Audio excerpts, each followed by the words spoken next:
El olor acre del alcohol barato y el humo rancio de cigarrillos eran la sinfonía constante en la pequeña y destartalada choza donde An Nien había pasado sus escasos 8 años de vida. Las paredes, hechas de tablones de madera desiguales y remendadas con trozos de hojalata oxidada, dejaban pasar el viento frío de la noche y el calor sofocante del día. No había recuerdos felices adheridos a esas paredes, solo el eco de las discusiones airadas de su padre, sus lamentos de borracho y el sonido de sus puños golpeando la mesa o, a veces, algo más blando. An Nien era una niña menuda para su edad, de ojos grandes y oscuros que parecían absorber toda la tristeza del mundo. Su cabello, negro como el ébano, rara vez conocía el cuidado de un peine, y su ropa, siempre desgastada y un par de tallas más grande, eran donaciones de vecinos compasivos o restos encontrados. A pesar de la miseria que la rodeaba, había una chispa de resiliencia en su interior, una callada determinación por sobrevivir a cada día. Pasaba la mayor parte del tiempo sola, jugando con piedras y palitos en el polvoriento patio trasero, o acurrucada en un rincón, tratando de hacerse invisible cuando su padre regresaba de sus correrías. Su padre, Jung, era un hombre consumido por sus vicios. El juego y la bebida habían erosionado cualquier atisbo de bondad o responsabilidad que alguna vez pudo haber tenido. La madre de An Nien había huido hacía años, incapaz de soportar más los abusos y la desesperanza. An Nien apenas la recordaba. Solo tenía la vaga imagen de un rostro amable y unas manos suaves. Ahora, su única figura parental era este hombre impredecible y a menudo cruel, que la veía más como una carga o una herramienta que como una hija. Aquella tarde, el sol se hundía en el horizonte, tiñendo el cielo de tonos anaranjados y púrpuras que contrastaban dolorosamente con la sordidez de su hogar. An Nien estaba intentando encender un pequeño fuego con unas pocas ramas húmedas para calentar las sobras de arroz del mediodía. Su estómago rugía, pero el miedo era un nudo más apretado que el hambre. Jung no había vuelto a casa la noche anterior, lo cual solía significar 2 cosas. O había ganado una suma considerable en el juego y estaría de un humor expansivo y derrochador por unas horas, o lo había perdido todo y volvería con la furia de un demonio. La puerta se abrió de golpe, revelando la figura desgarbada de Jung. Sus ojos estaban inyectados en sangre, su ropa apestaba a alcohol y sudor, y una sonrisa torcida y desagradable se dibujaba en su rostro. An Nien se encogió instintivamente.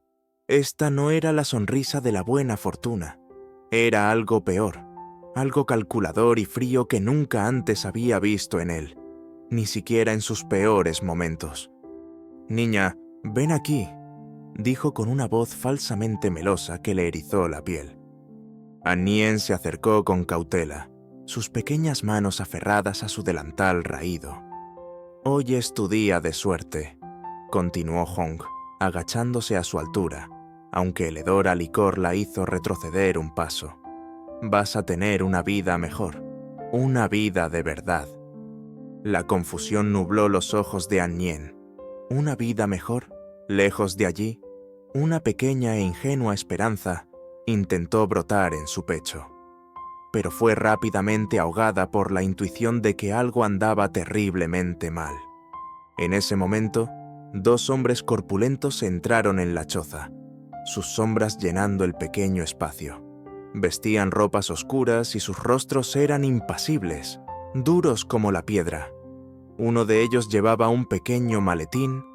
El corazón de An Nien comenzó a latir con fuerza contra sus costillas. Miró a su padre, buscando alguna explicación, alguna señal de que aquello no era lo que parecía. Pero Jung evitó su mirada, sus ojos fijos en el maletín que el hombre acababa de abrir, revelando fajos de billetes.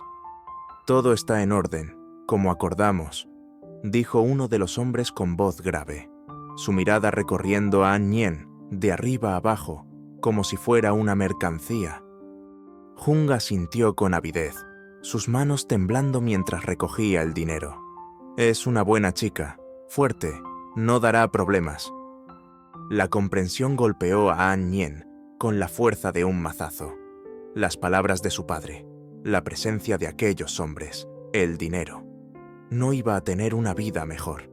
Estaba siendo vendida. Su propio padre la estaba vendiendo. Un grito ahogado escapó de sus labios. Intentó retroceder, huir, pero uno de los hombres la agarró del brazo con una fuerza implacable. Sus dedos eran como tenazas de acero. «Papá, no, por favor», suplicó, las lágrimas brotando de sus ojos, recorriendo sus mejillas sucias. Miró a Jung, una última y desesperada apelación en sus ojos. «¿Por qué? ¿Por qué me haces esto?» Jung ni siquiera la miró. Estaba demasiado ocupado contando el dinero, su rostro iluminado por una codicia febril. Para él, ella ya no existía. Solo era el precio de su libertad de las deudas, el pasaje a unas cuantas noches más de olvido en el fondo de una botella o en la emoción de una apuesta. «No hagas un escándalo, niña», gruñó el hombre que la sujetaba, tirando de ella hacia la puerta. «Será mejor para ti si cooperas». La lucha abandonó el pequeño cuerpo de An Nien, reemplazada por una desesperación helada. Su padre no iba a salvarla. Él era el artífice de esta pesadilla. La había traicionado de la manera más cruel y definitiva. El último vínculo que la unía a algo parecido a una familia acababa de ser brutalmente cortado. Mientras la arrastraban fuera de la choza, hacia la oscuridad creciente de la noche, An Nien echó una última mirada al hombre que una vez llamó padre. Él seguía contando los billetes, ajeno a la destrucción que acababa de sembrar en el alma de su hija. Esa imagen, la de su padre sonriendo entre el dinero manchado con su venta, se grabaría a fuego en su memoria, alimentando una llama de odio y una promesa silenciosa de que, de alguna manera, algún día, él pagaría por lo que había hecho. Los hombres la metieron bruscamente en la parte trasera de un viejo vehículo. El motor tosió y cobró vida, llevándola lejos de todo lo que conocía, hacia un futuro incierto y aterrador. Las lágrimas corrían libremente por su rostro, pero ya no gritaba. Un frío manto de shock y resignación la envolvía. Miró por la ventana trasera cómo la silueta de su choza se hacía cada vez más pequeña, hasta desaparecer en la negrura.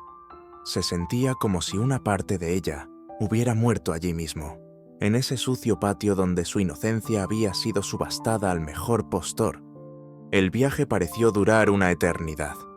Los hombres no hablaron, y An Nien permaneció acurrucada en el asiento, temblando, aunque no solo de frío.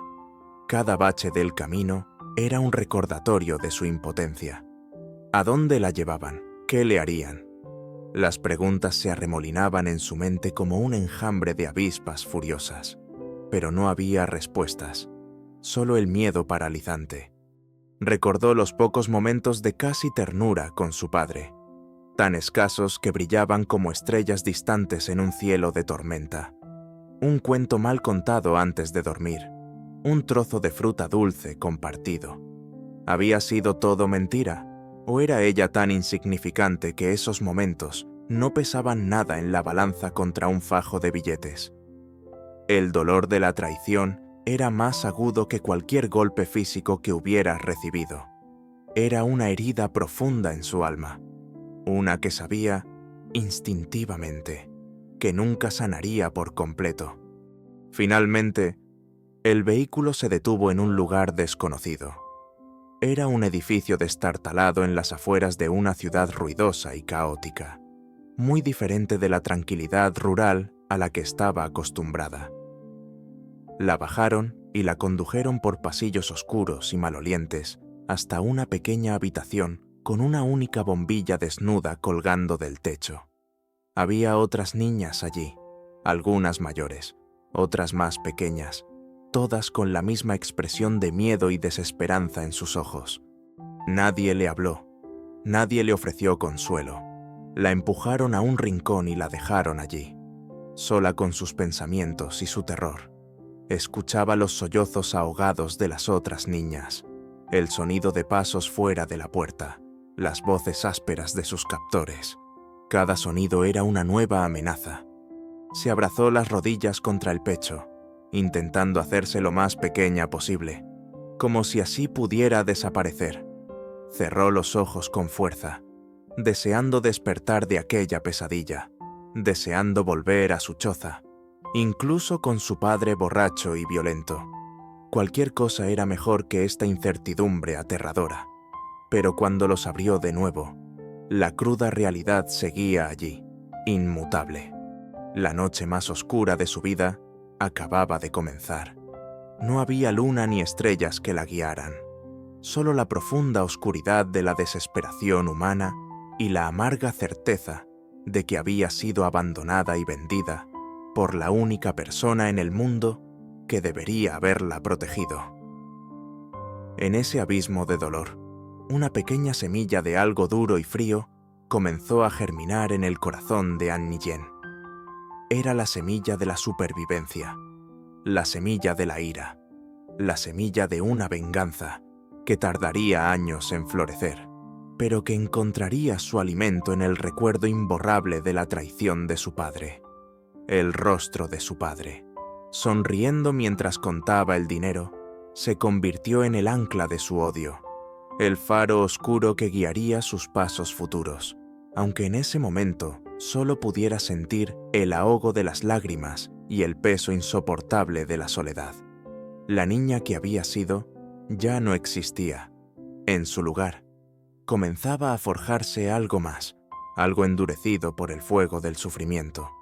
Los días que siguieron se fundieron en una pesadilla monótona y gris para An Nyen. La habitación donde la mantenían prisionera, junto a una docena de otras niñas, era un crisol de miedo silencioso y resignación infantil. El aire estaba viciado por el olor a sudor, lágrimas secas y el hedor de un único cubo que servía de letrina en un rincón. Les daban de comer 2 veces al día, un cuenco de gachas insípidas y un trozo de pan duro. El agua era escasa y a menudo turbia. An Nyen aprendió rápidamente a hacerse aún más invisible de lo que ya era. Observaba a las otras niñas. Algunas lloraban en silencio, otras miraban al vacío con ojos muertos, y unas pocas, las mayores, intentaban mostrar una bravuconería que se desmoronaba al menor ruido de pasos fuera de la puerta. Los hombres que las vigilaban eran brutales y de pocas palabras. Cualquier intento de resistencia o queja era respondido con un grito o un empujón.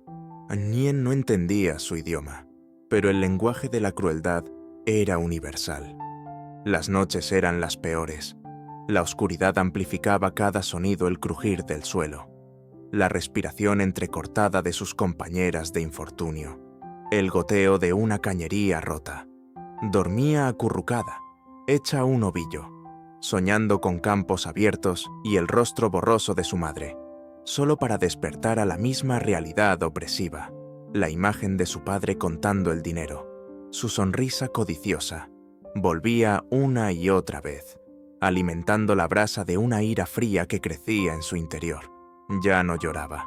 Sus lágrimas se habían secado, reemplazadas por una determinación sombría de sobrevivir, aunque no supiera cómo ni para qué. Un día, sin previo aviso, la puerta de la habitación se abrió de golpe, pero esta vez no eran los guardias habituales. Entraron varios hombres con uniformes oscuros, de aspecto oficial, seguidos por una figura que impuso silencio inmediato. Era un hombre mayor, de cabello cano peinado impecablemente hacia atrás, vestido con un traje elegante que parecía fuera de lugar en aquel entorno sórdido. Su rostro era severo, surcado por arrugas que hablaban de años de autoridad y decisiones difíciles. Sus ojos, agudos y penetrantes, recorrieron la habitación, deteniéndose brevemente en cada niña, irradiaba un aura de poder y control que hizo que incluso los rudos captores que los acompañaban parecieran nerviosos y sumisos. An Nien sintió una nueva oleada de miedo, diferente al que le inspiraban sus carceleros. Este hombre era distinto. No había crueldad en su mirada, sino una especie de evaluación fría, distante. Uno de los hombres de uniforme habló en voz baja con el anciano, señalando hacia un grupo de niñas, entre las que no se encontraba An Nien. Luego, pareció haber una discusión, un intercambio de palabras en un tono que An Nien no comprendía. Finalmente, el hombre de uniforme se encogió de hombros y, para sorpresa de An Nien, uno de sus captores originales la agarró bruscamente del brazo y la empujó hacia adelante, hacia el hombre del traje. Cayó de rodillas a sus pies, temblando. Esperaba un golpe, un grito. En lugar de eso, el hombre mayor la observó en silencio durante un largo momento. An Nien no se atrevía a levantar la vista, clavando sus ojos en los zapatos lustrosos y caros del hombre. «Levántala», dijo el anciano con una voz sorprendentemente calmada, pero que no admitía réplica. Su idioma era el mismo que hablaban los hombres de uniforme, no el de sus captores. Uno de los uniformados la ayudó a ponerse en pie con cierta delicadeza, un gesto tan inesperado que An Nien se sintió aún más confundida. El anciano dio una orden concisa. Momentos después, An Nien era conducida fuera de la habitación, dejando atrás a las otras niñas, cuyos rostros mostraban una mezcla de envidia, miedo y una nueva chispa de esperanza, al ver que al menos una de ellas salía de allí de una forma que no implicaba más brutalidad. La llevaron por pasillos desconocidos, esta vez hacia la luz del día. El sol la cegó momentáneamente. Parpadearon frente a ella varios vehículos negros y relucientes. La introdujeron en uno de ellos, en un asiento de cuero suave que contrastaba brutalmente con la dureza a la que se había acostumbrado. El anciano se sentó a su lado, en silencio. Nadie le dirigió la palabra. El coche se puso en marcha, alejándola de aquel edificio de pesadilla. An Nien miraba por la ventana, viendo pasar un mundo que le resultaba ajeno. Seguía aterrorizada, pero una nueva sensación comenzaba a filtrarse la perplejidad. ¿Qué estaba pasando? ¿Quién era este hombre? ¿La había comprado él también? ¿Sería este un nuevo tipo de infierno, quizás más lujoso, pero igualmente terrible? Tras un largo viaje, llegaron a una imponente mansión, rodeada de altos muros y un jardín meticulosamente cuidado. Era un palacio comparado con cualquier cosa que An Nien hubiera visto jamás. La opulencia del lugar era abrumadora. Hombres y mujeres con uniformes impecables se movían con eficiencia silenciosa.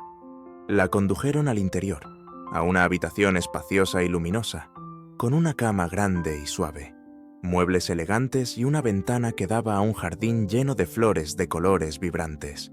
Una mujer de mediana edad, con una expresión amable pero reservada, le indicó que se diera un baño y le dejó ropa limpia sobre la cama, un sencillo vestido de algodón, pero nuevo y suave al tacto. El agua caliente del baño fue una revelación.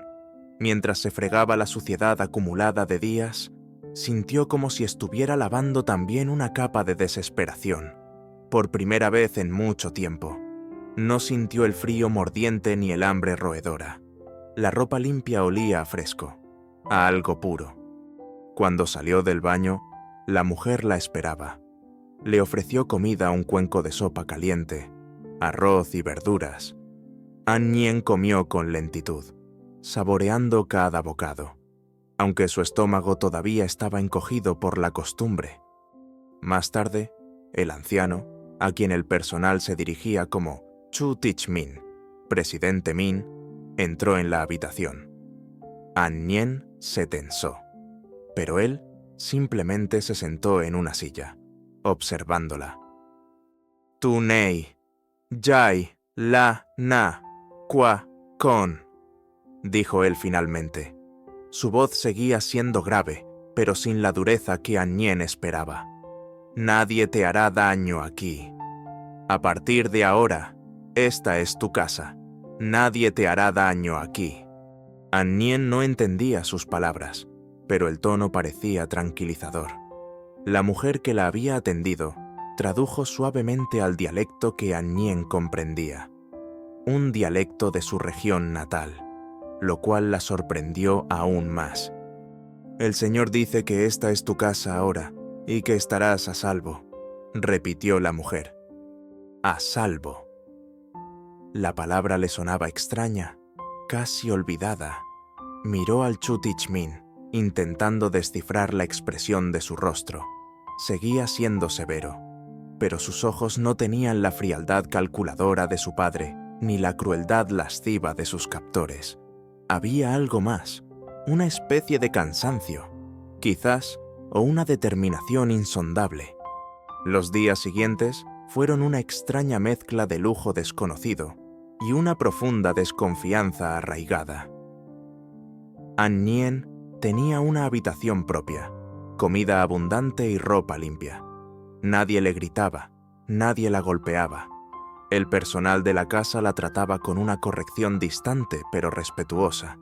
Sin embargo, ella permanecía alerta, esperando el momento en que la fachada se derrumbara y la verdadera naturaleza de su nueva prisión se revelara. El Chutichmin la visitaba brevemente cada día. A veces solo la observaba en silencio. Otras veces le hacía preguntas sencillas a través de la traductora sobre cómo se sentía o si necesitaba algo. An respondía con monosílabos, temerosa de decir algo incorrecto. A menudo, él le hablaba en su propio idioma, y aunque ella no entendía las palabras, comenzaba a acostumbrarse al timbre de su voz. Poco a poco, muy lentamente, el miedo paralizante que la había atenazado durante tanto tiempo comenzó a ceder, reemplazado por una cautelosa curiosidad. Observaba los movimientos del Chutichmin, la forma en que todos en la casa parecían reverenciarlo y temerlo a partes iguales. Era evidente que era un hombre de inmenso poder. ¿Por qué la había sacado de aquel infierno? ¿Qué quería de ella? Una tarde, mientras estaba sentada junto a la ventana, mirando los pájaros en el jardín, la mujer que solía hacer de traductora se acercó y le ofreció un libro con dibujos coloridos. An lo tomó con vacilación. Hacía mucho tiempo que no veía un libro.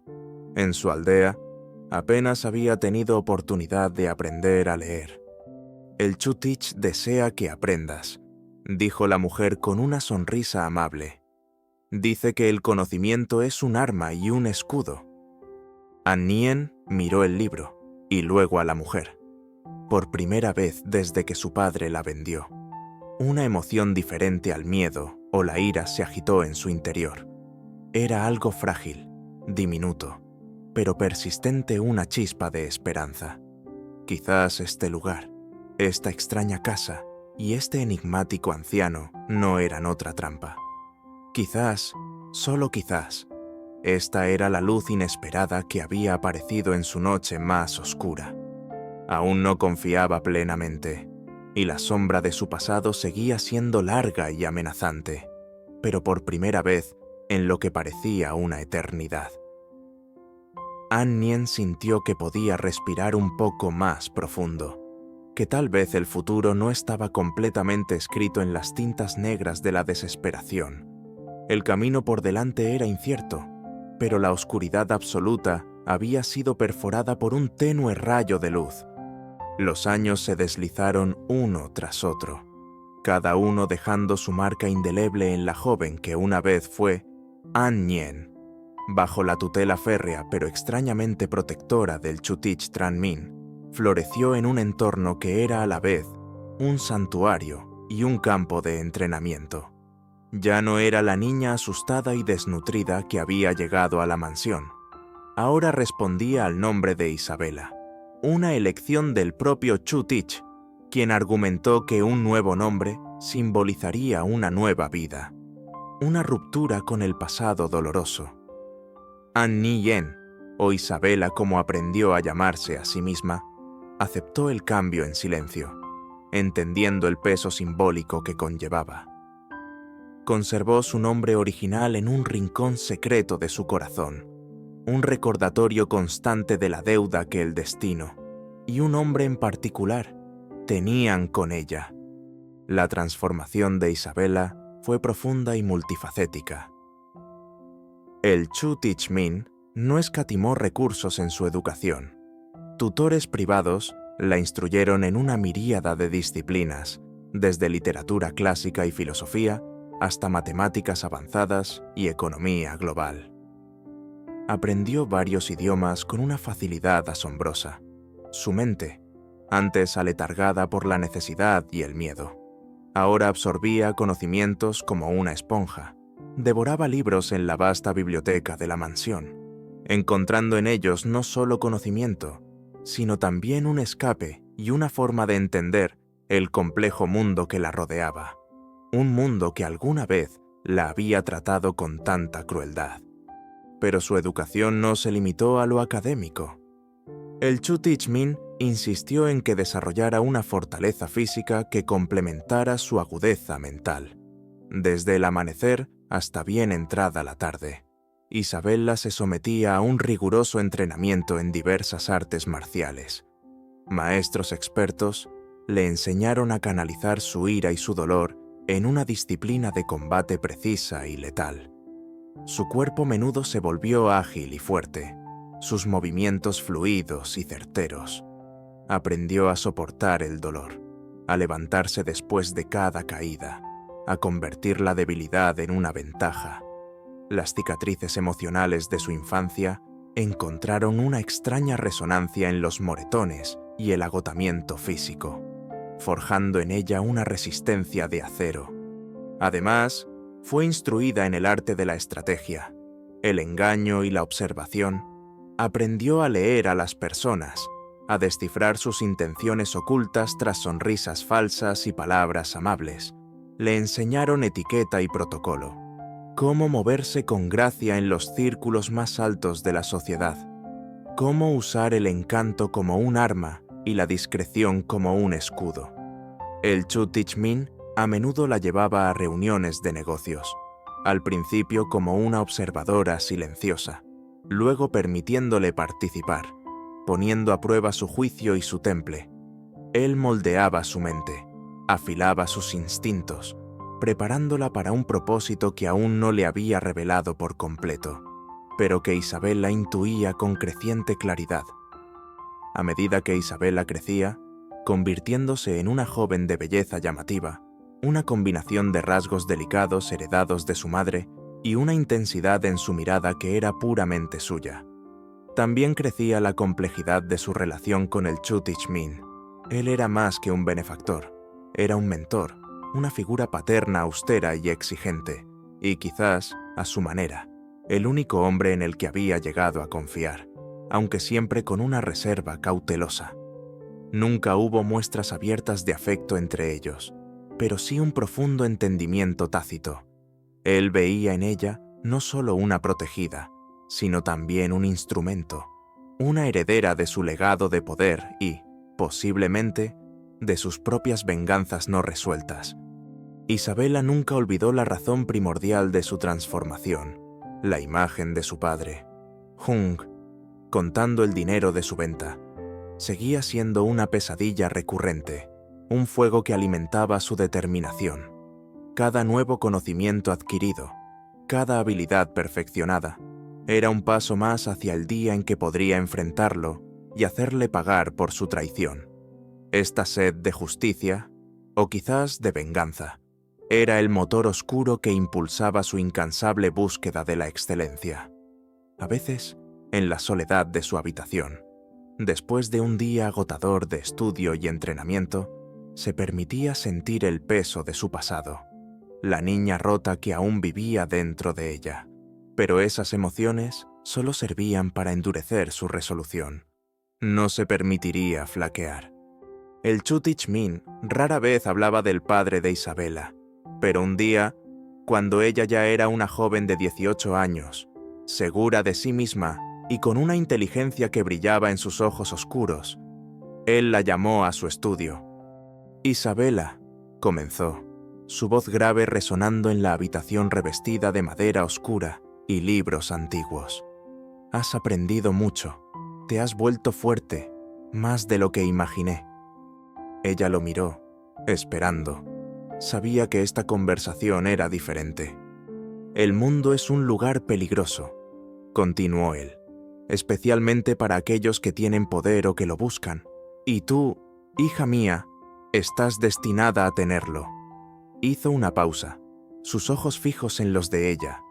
Pero el poder sin un propósito claro puede ser una carga, o peor aún, una fuerza destructiva.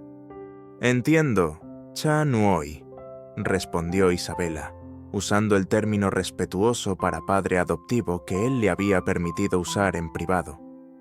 «Sé que no has olvidado de dónde vienes», dijo Min, su tono suavizándose casi imperceptiblemente. «Y sé que hay cuentas pendientes en tu corazón».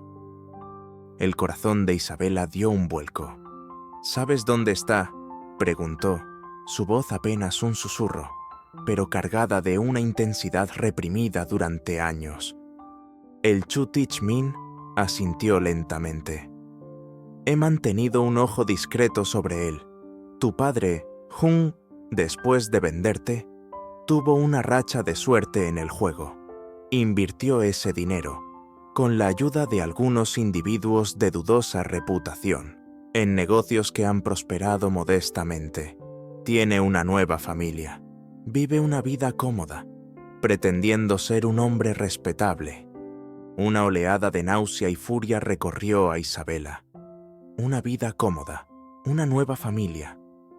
Mientras ella había luchado por reconstruirse de las cenizas de la traición, él había vivido sin remordimientos, disfrutando de los frutos de su crimen.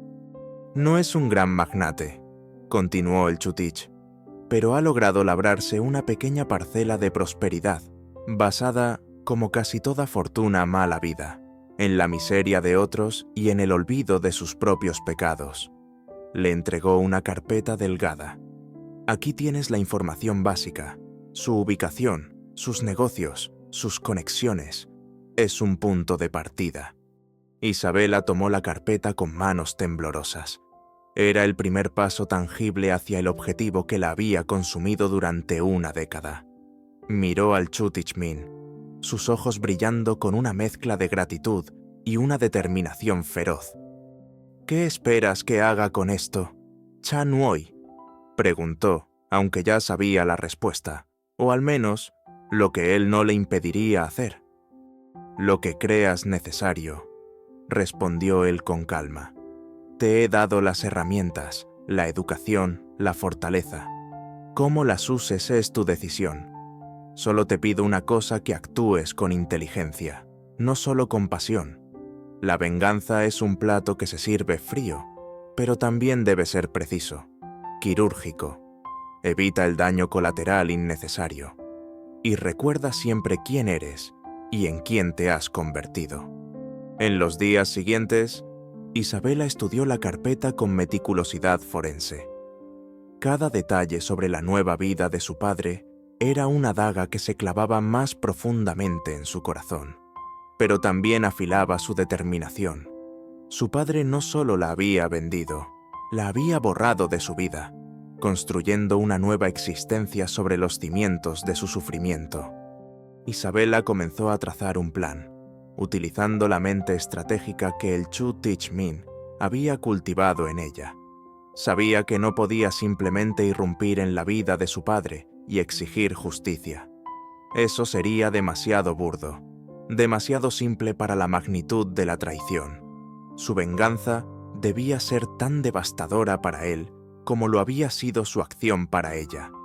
Debía despojarlo de todo lo que valoraba: su dinero, su reputación, su nueva familia, su falsa sensación de seguridad.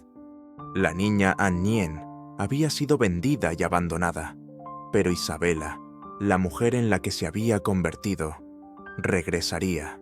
Y no regresaría buscando piedad, sino para reclamar lo que le fue arrebatado, y para asegurarse de que las deudas del pasado se pagaran con intereses. La forja había terminado. La espada estaba lista para ser desenvainada.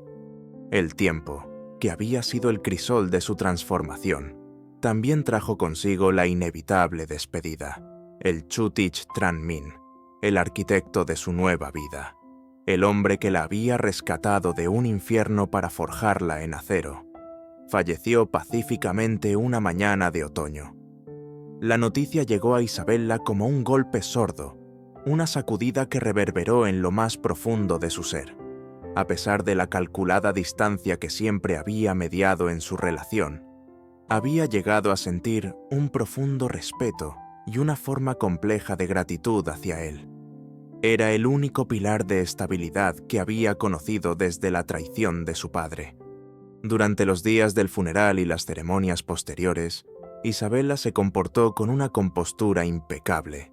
La máscara de serenidad que también había aprendido a llevar. Recibió las condolencias de socios comerciales, figuras políticas y amigos de la familia, muchos de los cuales la miraban con una mezcla de curiosidad y especulación. Era joven, hermosa y, como pronto se revelaría, inmensamente rica y poderosa.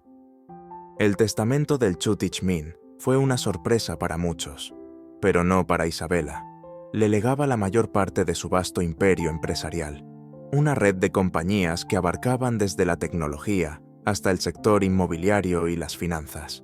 También heredaba sus contactos, sus secretos y, lo más importante para ella, la libertad de actuar según su propio criterio.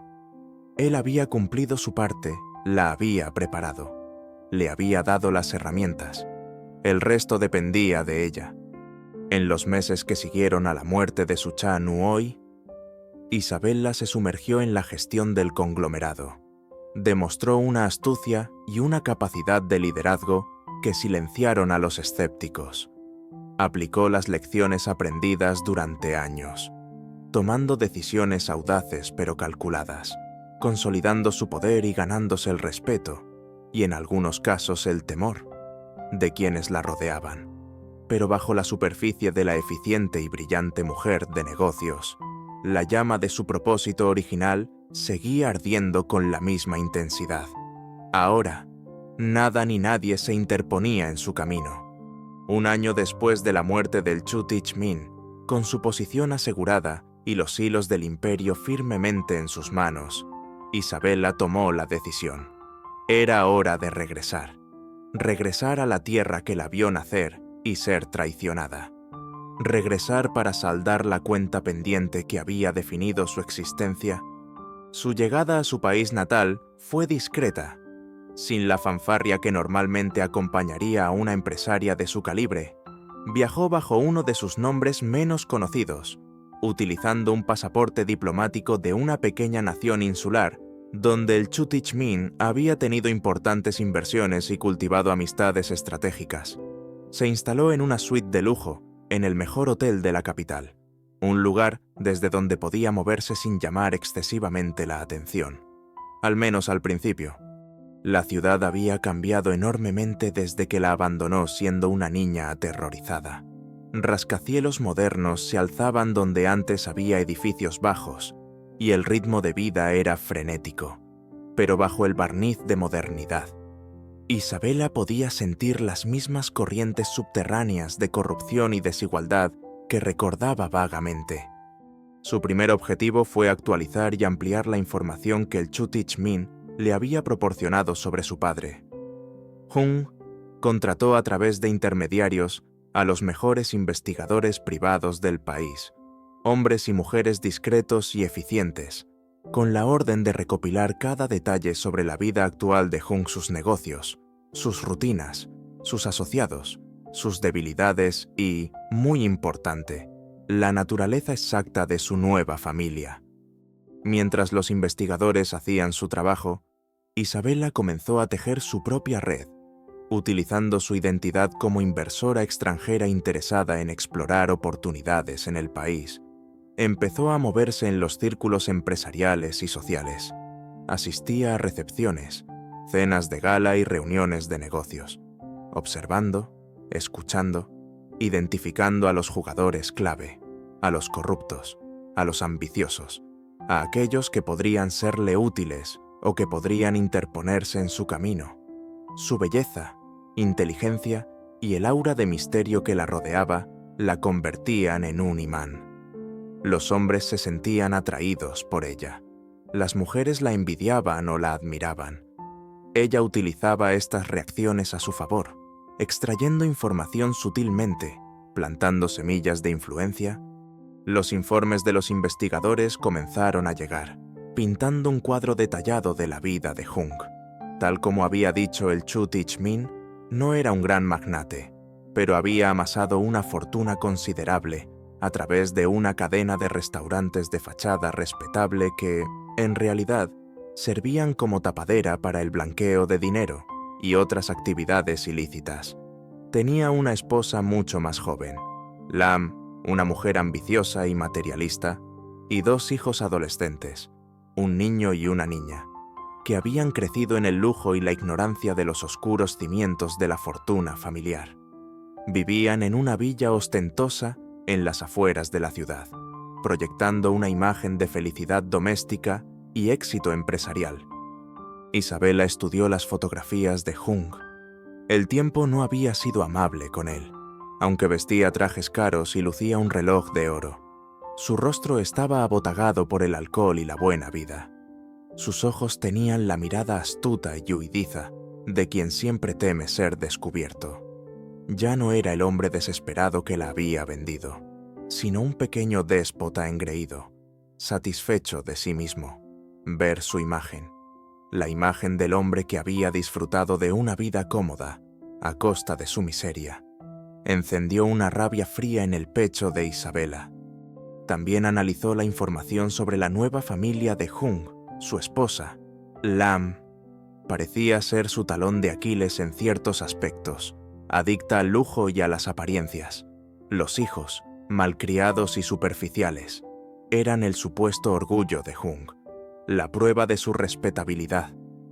Isabela sintió una punzada de algo parecido a la lástima por ellos, atrapados en una red de engaños de la que probablemente no eran conscientes, pero rápidamente la apartó. Eran parte del mundo que Jung había construido sobre la ruina de su propia infancia. Con toda la información en sus manos, Isabela comenzó a diseñar las primeras etapas de su plan. Sería un regreso silencioso, una infiltración gradual. No buscaba una confrontación directa e inmediata, sino un desmantelamiento lento y metódico de todo lo que Jung había construido. Quería que él sintiera cómo su mundo se desmoronaba pieza por pieza, que experimentara la misma desesperación y el mismo terror que ella había sentido. Decidió que su primer movimiento sería establecer una presencia empresarial legítima en la ciudad, una que inevitablemente la pondría en la órbita de Jung, pero de una manera que no levantara sospechas inmediatas. Identificó una oportunidad en el sector inmobiliario de lujo, un área donde la corrupción y los negocios turbios eran moneda corriente, un ecosistema perfecto para sus planes. Compró, a través de una de sus corporaciones internacionales, un edificio emblemático en el centro financiero, anunciando planes para convertirlo en un complejo de oficinas y residencias de ultralujo. El proyecto generó un gran revuelo mediático y la posicionó como una nueva e influyente jugadora en el panorama local. Mientras tanto, continuaba con su labor de zapa. Utilizó sus contactos y su considerable fortuna para empezar a tirar de los hilos correctos, recopilando pruebas de las actividades ilegales de Jung, identificando a sus socios clave y sus enemigos. Descubrió que Jung, en su ascenso, había pisoteado a mucha gente, dejando un rastro de resentimiento que Isabela podría explotar. El regreso había comenzado. Ya no era Agnien, la víctima. Era Isabela, la depredadora, moviéndose con la gracia y la paciencia de una pantera acechando a su presa. La ciudad, que una vez fue el escenario de su peor pesadilla, ahora se convertiría en el tablero de juego de su venganza. Y ella estaba decidida a ganar, sin importar el costo. La imagen de su padre, sonriente y próspero, era un recordatorio constante. El silencio de su regreso era solo la calma antes de la tormenta que estaba a punto de desatar. Con la precisión de una maestra titiritera, Isabela comenzó a tirar de los hilos de su intrincada red. Su primer objetivo fue la cadena de restaurantes de su padre. Hung, la fachada de respetabilidad que ocultaba sus operaciones de blanqueo de dinero. No lanzó un ataque frontal, sino una campaña de desgaste sutil y multifacética. A través de empresas fantasma y adquisiciones estratégicas, Isabela se hizo con el control de varios proveedores clave de los restaurantes de Hung. De la noche a la mañana, la calidad de los ingredientes comenzó a fluctuar. Los precios de suministro aumentaron inexplicablemente y las entregas se volvieron erráticas. Simultáneamente, empezaron a surgir competidores elegantes y modernos en las proximidades de los establecimientos más rentables de Hung, ofreciendo mejor comida, ambiente más atractivo y precios competitivos. Estos nuevos restaurantes, por supuesto, estaban discretamente financiados por el capital de Isabela. Paralelamente, utilizó su creciente influencia mediática. Pequeños escándalos, aparentemente inconexos, comenzaron a salpicar los restaurantes de Hung, una inspección sanitaria que revelaba pequeñas irregularidades magnificadas por la prensa local, rumores anónimos sobre prácticas laborales dudosas, reseñas negativas de críticos gastronómicos influyentes que antes eran complacientes. Cada incidente era una pequeña picadura de avispa, dolorosa pero no letal por sí sola. Pero el efecto acumulativo comenzaba a sentirse. Los clientes empezaron a escasear y los ingresos a disminuir. Hung, al principio, desestimó estos problemas como contratiempos menores, mala suerte o la incompetencia de sus subordinados. Su arrogancia, alimentada por años de éxito fácil y matonismo de bajo nivel, le impedía ver la mano coordinada detrás de los acontecimientos.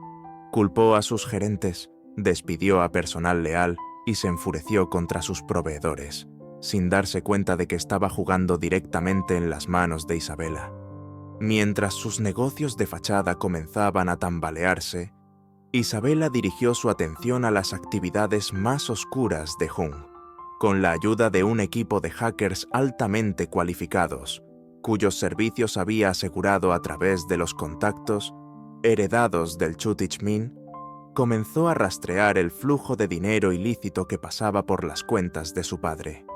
Consiguió pruebas irrefutables de evasión fiscal, sobornos a funcionarios locales y conexiones con el crimen organizado. Esta información no la filtró de inmediato, sino que la guardó como un as en la manga, esperando el momento oportuno para asestar un golpe devastador. La presión sobre Hung comenzó a aumentar. Sus socios en el mundo de Lampa, hombres que no toleraban la ineficiencia ni la atención no deseada, empezaron a mostrarse nerviosos por la repentina caída de los beneficios y los crecientes rumores. Las llamadas telefónicas se volvieron más tensas, las reuniones más hostiles. Hung, atrapado entre la disminución de sus ingresos legítimos y las demandas de sus peligrosos asociados, empezó a cometer errores, tomando decisiones impulsivas y arriesgadas para intentar tapar los agujeros de su barco que se hundía.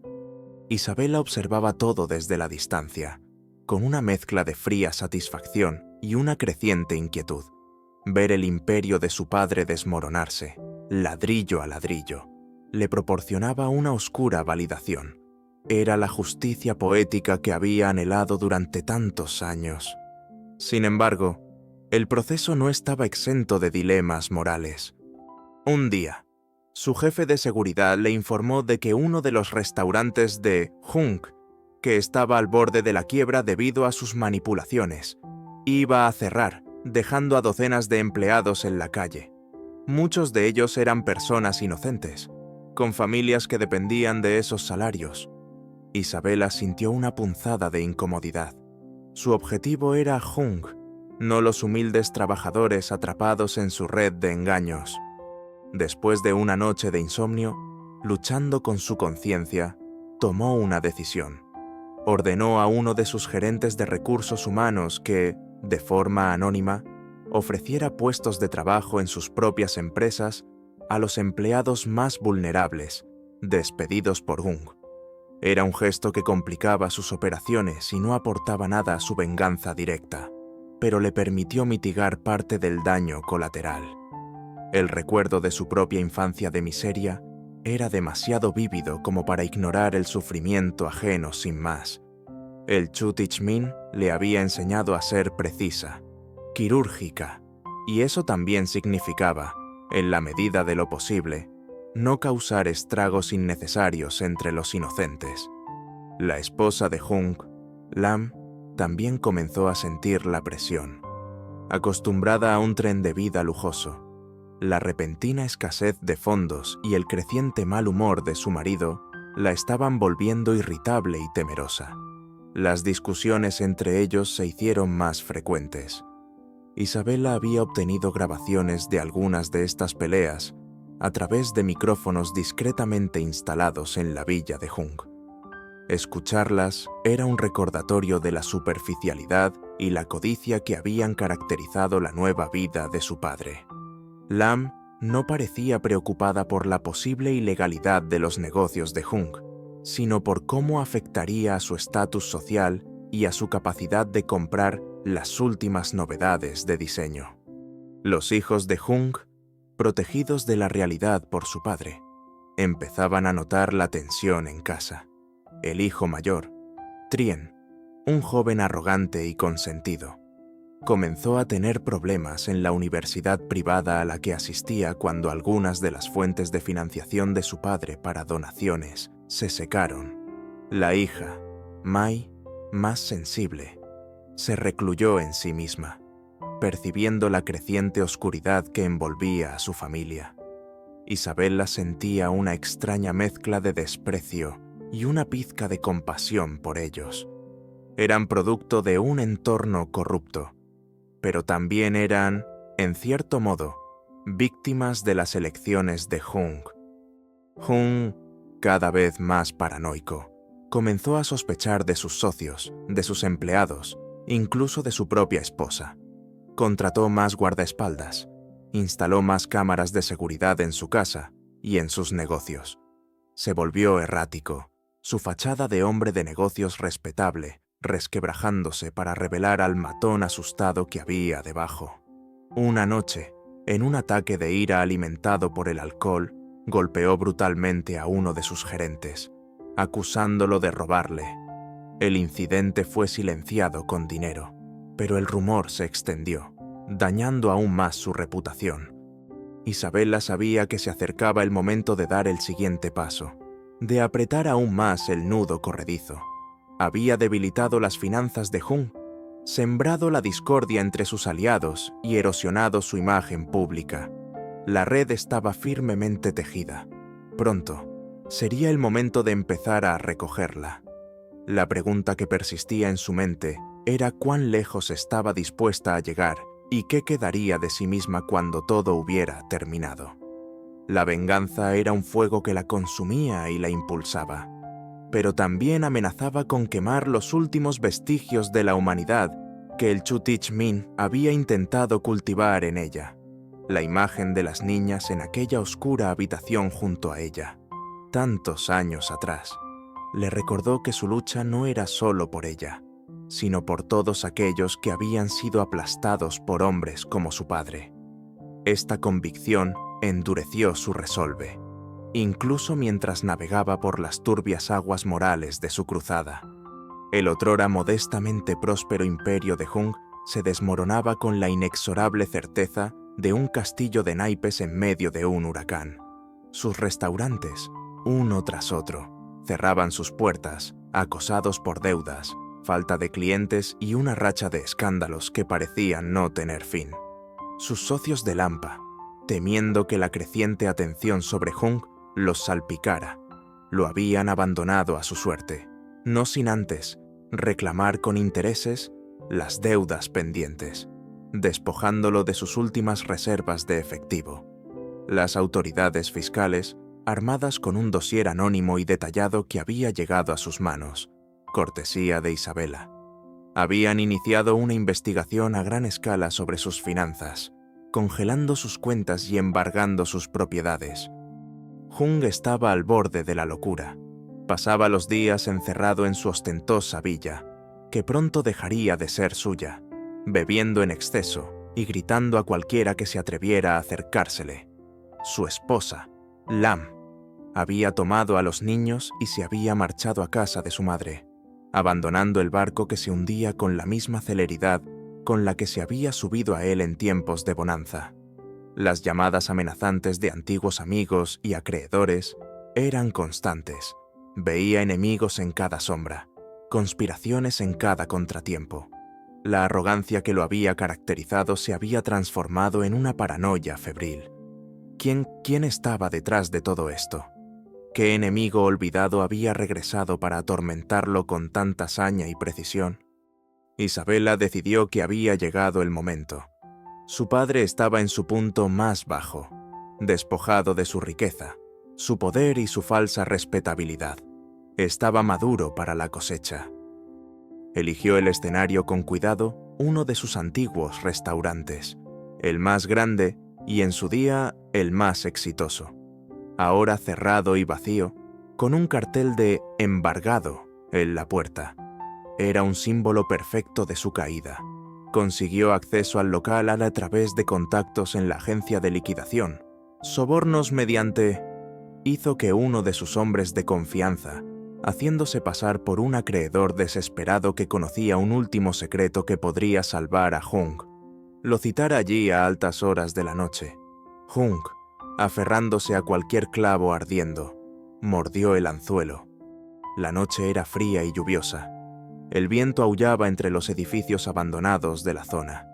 Jung llegó solo, conduciendo un coche viejo y destartalado que contrastaba con los vehículos de lujo a los que estaba acostumbrado. Su aspecto era deplorable, ojeroso, sin afeitar, con la ropa arrugada y el hedor a alcohol barato emanando de él. Parecía una sombra del hombre que Isabela había estudiado en las fotografías. Entró con cautela en el restaurante oscuro, iluminado solo por la luz intermitente de un neón roto en la calle y algunos candelabros que Isabela había hecho encender estratégicamente, creando un ambiente teatral y sombrío. Las mesas estaban volcadas, las sillas apiladas, el suelo cubierto de polvo y escombros. «Hola», llamó Jung, su voz ronca y temblorosa. «¿Hay alguien aquí?» Isabela emergió de las sombras de la cocina, moviéndose con la gracia silenciosa de una pantera.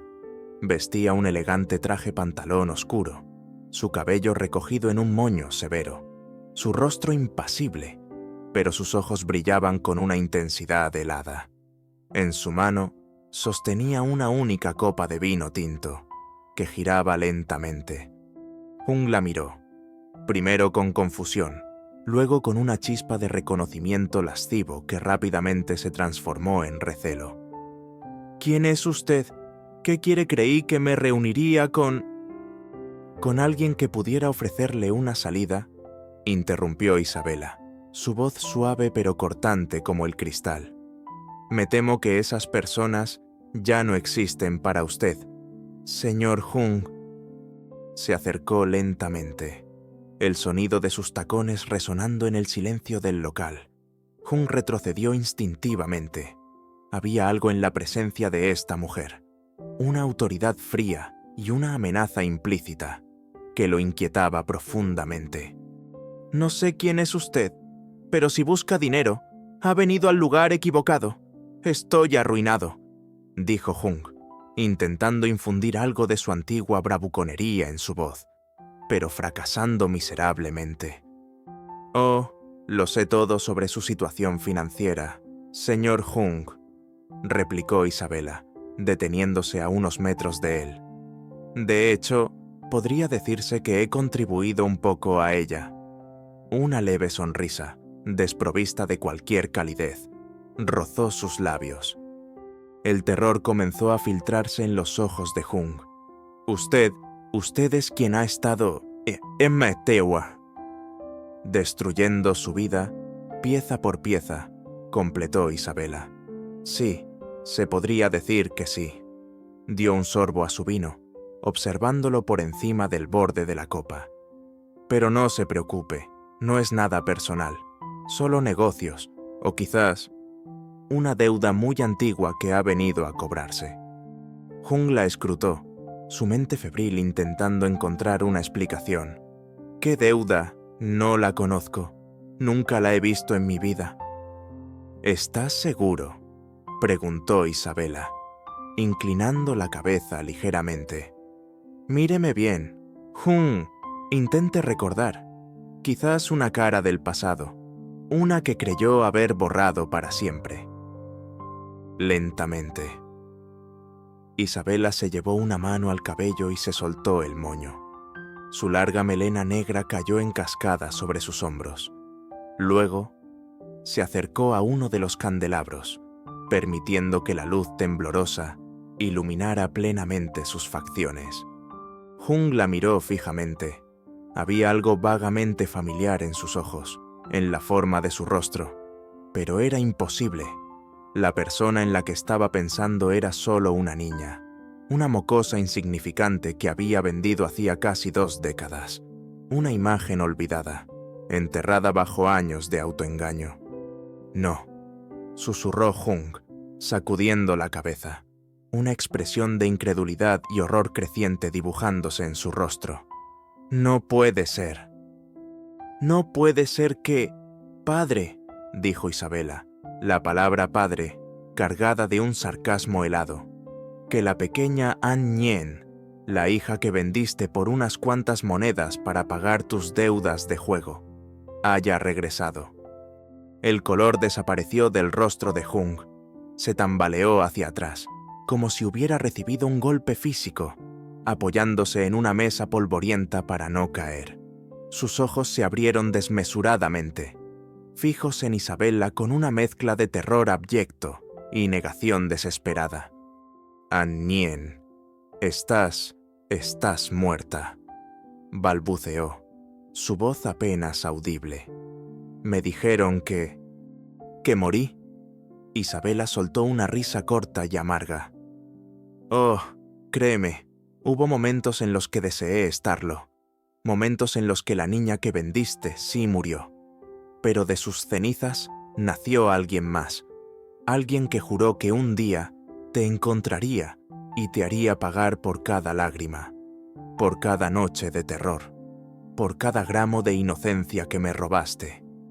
Avanzó hacia él, su calma exterior desmintiendo la tormenta de emociones que rugía en su interior.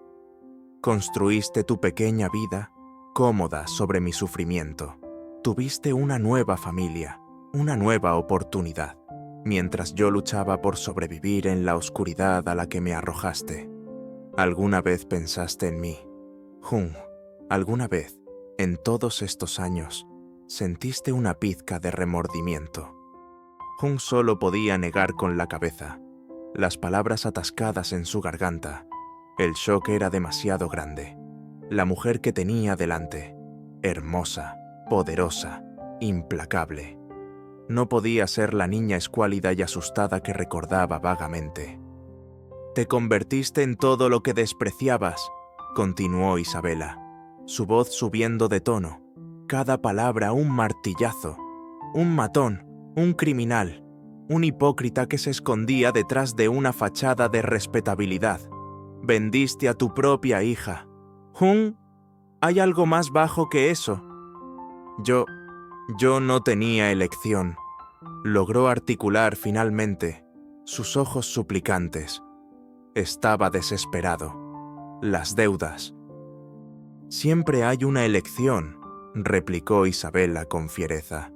Podrías haber trabajado, podrías haber enfrentado tus responsabilidades, podrías haber sido un padre, pero elegiste el camino fácil, elegiste sacrificarme. Hizo un gesto amplio, abarcando el restaurante en ruinas. Mira a tu alrededor, Jung, este es el resultado de tus elecciones, tu imperio, construido sobre la traición y la corrupción, reducido a escombros. Tus amigos te han abandonado.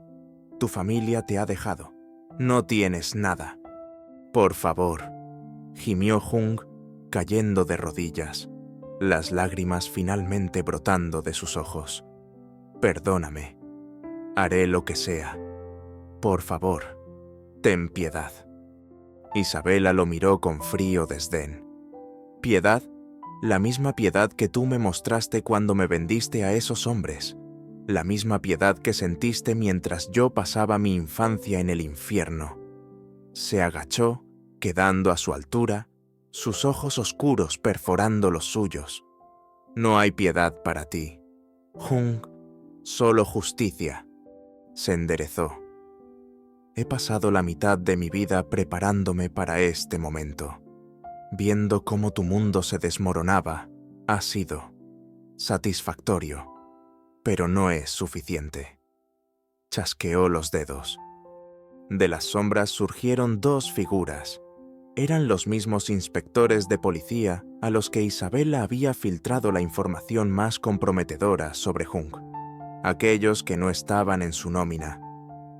«Señor Jung», dijo uno de ellos con voz oficial, «queda usted detenido por múltiples cargos de fraude fiscal, blanqueo de dinero y asociación ilícita». Jung miró a los policías y luego a Isabela, la comprensión final amaneciendo en su rostro devastado. No solo lo había arruinado financieramente, sino que se había asegurado de que pasara el resto de sus días en prisión.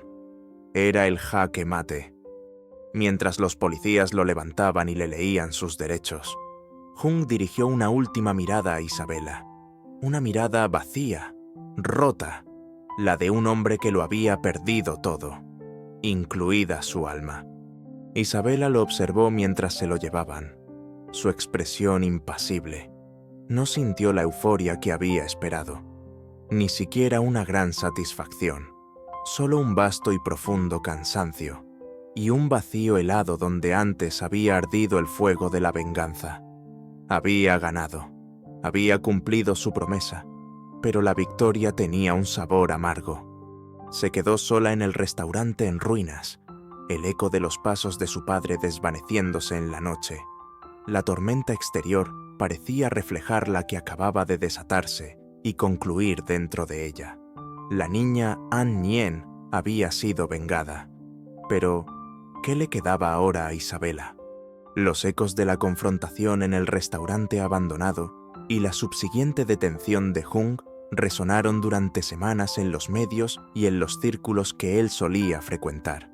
El juicio fue rápido, dada la abrumadora cantidad de pruebas que Isabela había proporcionado anónimamente a las autoridades.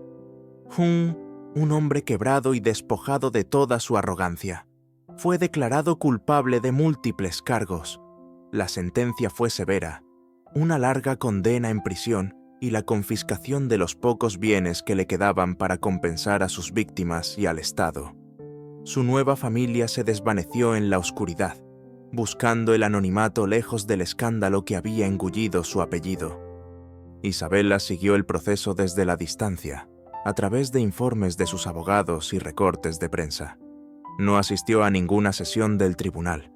No necesitaba ver a Jung encogerse bajo el peso de la justicia formal. La imagen de su derrumbe en aquel restaurante era suficiente. Cuando se dictó la sentencia final, no sintió la oleada de triunfo que había imaginado durante tantos años. En su lugar, la invadió una calma extraña, casi antinatural, y un vacío inmenso.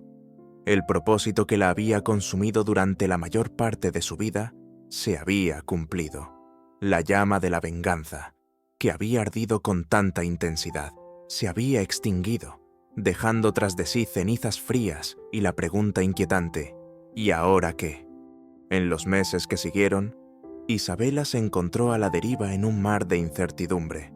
Continuaba gestionando el vasto imperio empresarial que le había legado el Chu Tich-min, pero la rutina de las juntas directivas, las estrategias de inversión y las negociaciones de alto nivel parecían carecer del filo que antes tenían. Había luchado, se había preparado, había conquistado a su némesis, pero la victoria se sentía hueca. A menudo se encontraba en la biblioteca de la mansión, el lugar favorito del Chu Tich-min, rodeada de los miles de volúmenes que él había atesorado. Paseaba los dedos por los lomos de cuero de los libros, recordando sus palabras: «El conocimiento es un arma y un escudo». Ella había usado ese conocimiento como un arma letal. Podría ahora convertirlo en un escudo, no solo para ella, sino para otros. Un día, visitó la tumba del Chu Tich-min, un mausoleo sencillo pero elegante en una colina tranquila con vistas al mar. Se sentó en el frío mármol, la brisa marina jugando con su cabello. «Chan Woi», susurró, como si él pudiera oírla. «Lo hice. Cumplí la promesa que me hice a mí misma. Él pagó por lo que hizo». Hizo una pausa, la confesión brotando de sus labios con una sinceridad dolorosa. «Pero no me siento como esperaba. Hay un silencio dentro de mí que es casi tan pesado como el dolor que sentía antes». Recordó su propia infancia, la miseria, el miedo, la traición y luego el rescate inesperado, los años de riguroso entrenamiento, la transformación. El Chu Tich-min no solo la había salvado, la había moldeado, la había empoderado. Pero, ¿con qué fin último? Solo para destruir a un hombre, por merecido que fuera su castigo. Sintió que él habría esperado más de ella. Él le había dado poder, y el poder, como él mismo le había enseñado, implicaba responsabilidad. Durante su meticulosa destrucción de Hung, había vislumbrado las profundas vetas de corrupción y explotación que recorrían la sociedad, las mismas que habían permitido que hombres como su padre prosperaran y que niñas como An Nien fueran vendidas y olvidadas. Había visto la facilidad con la que los poderosos podían aplastar a los débiles. Una nueva idea comenzó a tomar forma en su mente, no una idea nacida de la ira o el dolor, sino de una comprensión más profunda y una compasión recién descubierta, o quizás redescubierta. La niña que había sido, la que había sufrido tanto, todavía vivía dentro de ella, pero ahora su voz no era solo un grito de angustia, sino también un susurro que pedía proteger a otros de destinos similares. Isabela regresó a la ciudad con una nueva determinación. Creó la Fundación An Nien, dotándola con una parte significativa de su fortuna personal. El propósito de la fundación era multifacético: combatir la trata de personas, ofrecer refugio y apoyo a las víctimas, proporcionarles educación y oportunidades para reconstruir sus vidas. También financiaría investigaciones periodísticas y legales para exponer y llevar ante la justicia a aquellos que se lucraban con la miseria humana. Se sumergió en este nuevo trabajo con la misma intensidad y enfoque estratégico que había aplicado a su venganza y a sus negocios. Viajó a regiones remotas, se reunió con trabajadores sociales, abogados de derechos humanos y supervivientes. Escuchó sus historias, cada una un eco de su propio pasado, y cada una reforzando su convicción de que había tomado el camino correcto. Sus acciones no pasaron desapercibidas. Algunos la elogiaron como una filántropa visionaria. Otros, aquellos cuyos intereses se veían amenazados por sus iniciativas, la vieron como una entrometida peligrosa. Pero a Isabela ya no le importaban las opiniones de los demás de la misma manera. Su motivación ya no era personal, sino que trascendía su propia historia. Descubrió que ayudar a otros, luchar por una causa más grande que ella misma, comenzaba a llenar el vacío que la venganza había dejado. No era una cura milagrosa. Las cicatrices de su pasado seguían allí, profundas e imborrables, pero ya no eran el centro de su existencia. Se estaban convirtiendo en recordatorios de su fortaleza, de su capacidad de supervivencia y, ahora, de su potencial para generar un cambio positivo. A veces, por la noche, se sentaba en el balcón de su apartamento, contemplando el vasto horizonte de la ciudad iluminada. Pensaba en la niña An Nien, vendida en la oscuridad, y en la mujer Isabela, que había emergido de esa oscuridad para reclamar su justicia, y se daba cuenta de que su viaje no había terminado con la caída de Jung. Aquello había sido solo el cierre de un capítulo doloroso. Ahora, un nuevo horizonte se abría ante ella, lleno de desafíos, sí, pero también de la promesa de un propósito más significativo y una paz interior que nunca creyó posible. Ya no era solo la víctima que buscaba venganza, ni la fría ejecutora de esa venganza. Estaba convirtiéndose en algo más, una protectora, una constructora, una mujer que, habiendo conocido lo peor de la humanidad, elegía luchar por lo mejor de ella. La oscuridad de su pasado nunca desaparecería por completo, pero Isabella había aprendido a encender sus propias luces, y ahora estaba decidida a iluminar el camino para otros. El legado del Chu Tichmin, al final, no sería solo el de un imperio empresarial, sino también el de una mujer que había transformado su dolor en un faro de esperanza. Y en esa transformación, Isabella encontró, por fin, el verdadero significado de la fortaleza y la libertad.